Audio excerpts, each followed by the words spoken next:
का। 10th के बाद कभी सोचा है क्या करोगे? क्या करोगे 10th के बाद?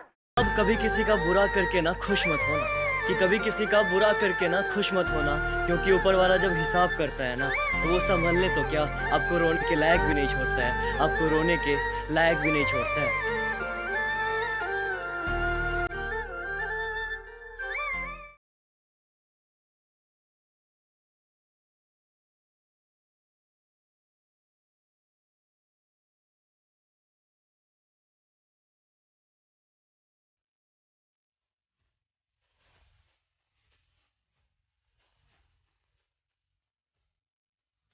हम फौजियों की जिंदगी ना बस एक पल से दूसरे पल तक होती है। कब प्लस से माइनस हो जाए पता ही नहीं। हम तो ये भी नहीं जानते कि हम रिटायर होंगे या शहीद।